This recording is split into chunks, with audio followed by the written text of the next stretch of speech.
I would like to say a few things about the people of Europe and Central Asia as I have come to perceive them and as I think we are, given that I am one of them. When you go on your first business trip, you might see that people tend to be rather formal and they keep a distance and they try to separate their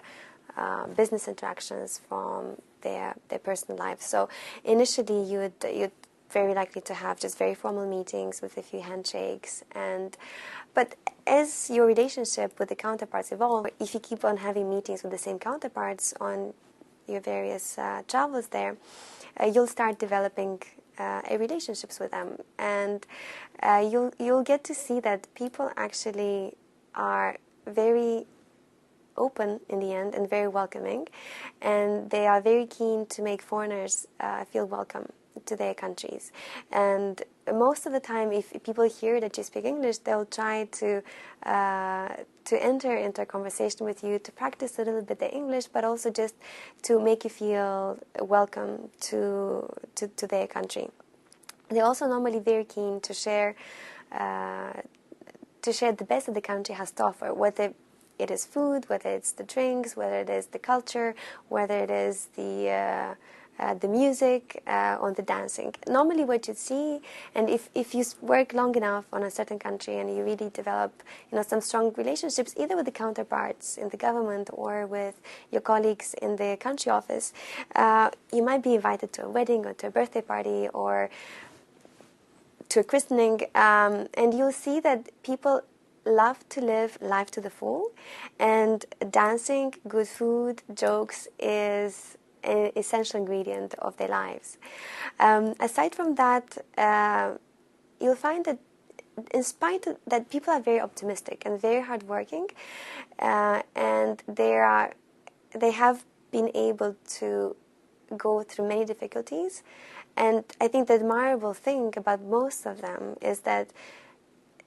they're able to maintain their kindness and their openness and their appreciation for every day and for every little thing that they have.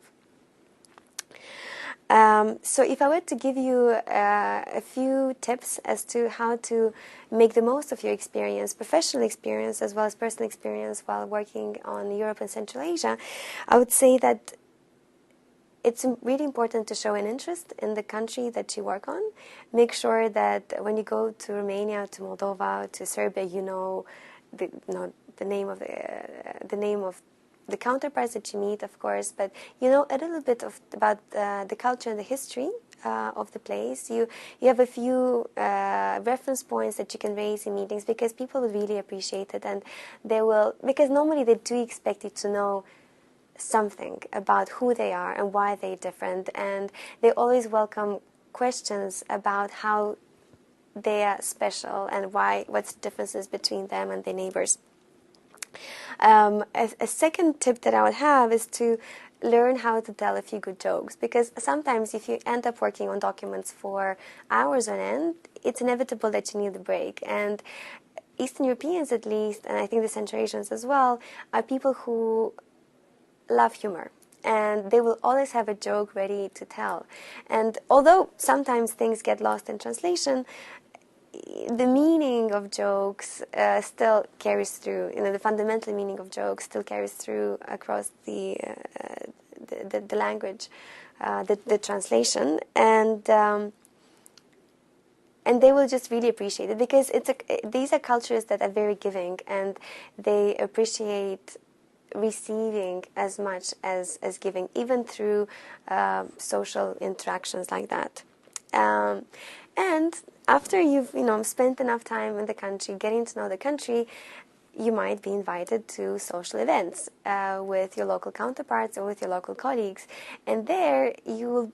be surprised, maybe not, but you'll see that it's very common to be toasting at events. So every 10-20 minutes, there will be somebody standing up making a toast, either to the host or to the event or to the specific occasion that the people are meeting for. And some of the toasts can be very elaborate, and people put a lot of thought into it. So I think if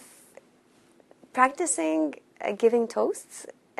would really yield some positive results in the end. So I would strongly encourage it in the end.